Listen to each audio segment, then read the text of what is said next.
Good morning. This message is to the police chief in Austintown, Ohio. I think I sent you a message before, but 3 weeks ago, might have been about 3 weeks ago, I walked into the facility. And when I walked into the facility, the people, they started right back out on me. I didn't say anything. And I looked up, I was in there maybe 15 to 20, 30 minutes. I looked up and the manager of the facility walked up to me with two police officers and they asked me to leave.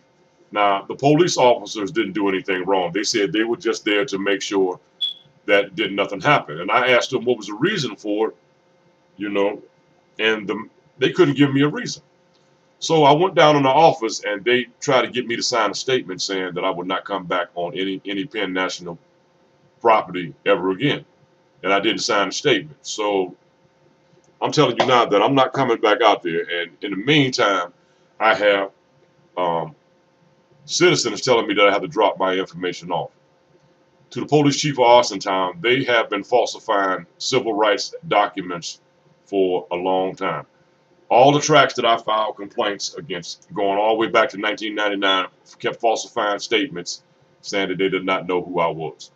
And in the midst of that, somebody managed to copyright part of my material. They're trying to get the rest of it, but they falsified information, and they have been doing it for a very long time. They are putting pressure on me in the public to do this, and I'm just not going to do that because it started out as it being my own personal information. And like I told you before, when I met you out there, I called those numbers out loud that one time to show that it was me that they were following, and follow me they did. So in the meantime, I got pressure from the public, trying to get me to do that, and I'm not going to do that because that's not what it originally was about. It was about it being my own personal information.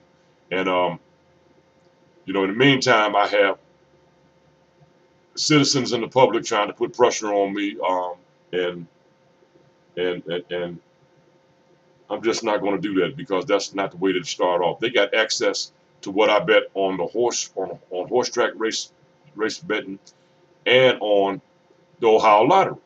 That's theft, and it has to stop. And it is also false imprisonment. I mean, you know, they're making it out to be what they want it to be. But all these documents, I have all these documents. If they copywrote anything, they stalled me in order to do it, and they broke a lot of laws in order to do it.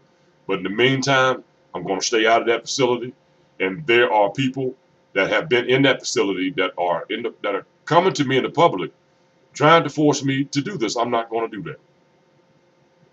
Because it is involuntary servitude also along with retaliatory discrimination. They're trying to make it out to be what they wanted it to be. It stemmed from retaliatory discrimination. It is my own personal information. They have no right to get access to what I'm betting on a lottery and on horse track racing betting to do that. They did it in a most unusual way. I'll be talking to you soon.